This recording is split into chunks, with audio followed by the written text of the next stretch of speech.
By 1813, there were some settlements along the Piscataquis River in what is now Howland and Maxfield.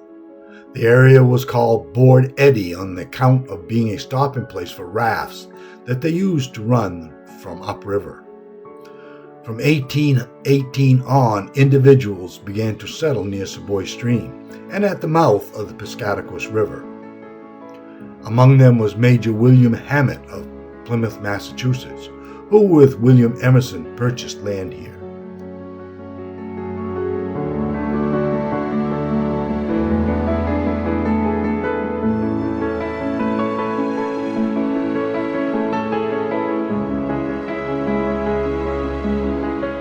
The town was incorporated in 1826 from Township 1, Range 7. The town's name is taken from John Howland, who came to this country on the Mayflower.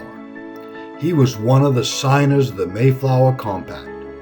Major Hammett's mother was a descendant of John Howland.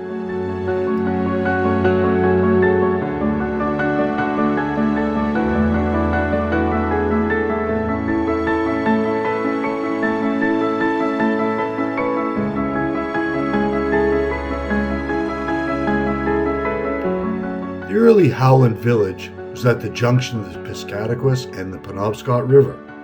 Located here was the post office, school number 2, a couple of stores, a sawmill, a hotel, a shop or two, and a cemetery a little north of the village. Smaller settlements were scattered a short distance north and south, but the denser population was in the village.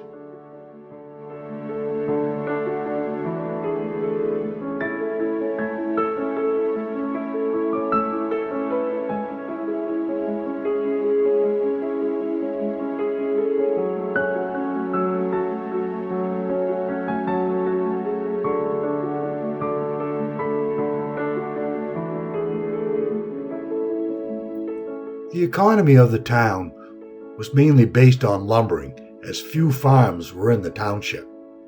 Many small mills and several pulp factories were built here.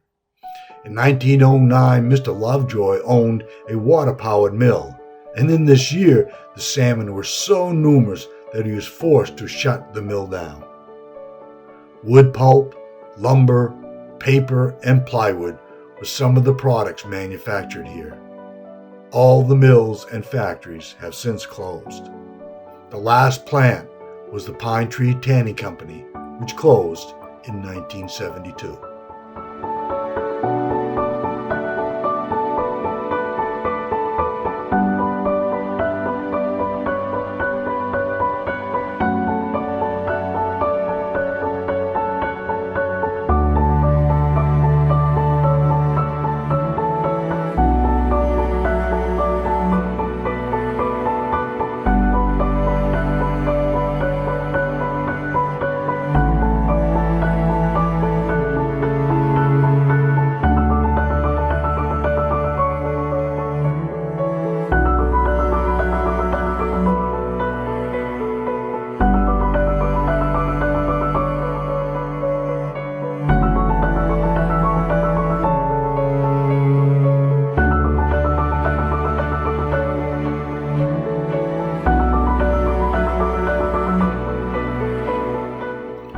Being at the confluence of the Piscataquis and Penobscot rivers and the Savoy Stream afforded natural transportation and power for the town.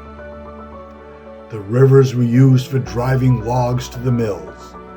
The Penobscot saw the most traffic. However, the Piscataquis was the most beneficial to the town. 1/2 mile from the dam is what was called the sorting gap. Here all logs was stopped by booms and they were sorted. Those belonging to the mills in the town were boomed and held there. The logs or pulp belonging to others further down the river were allowed to go down the river. During the winter, the logs and pulp were hauled by horses. Pulp was hauled in what were called jumper sleds. These were hauled by 2 or 3 teams of horses.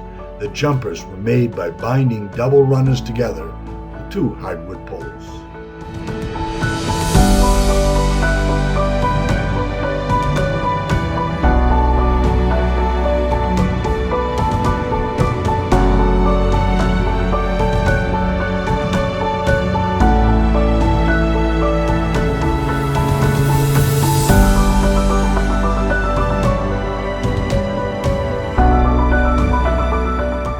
About 1887, a rock crib dam was built across the Penobscot River by the Piscataquis Pulp and Paper Company. Samuel Montague was the head of building it, and the nearby village of Montague is named after him. The village was later known as West Enfield.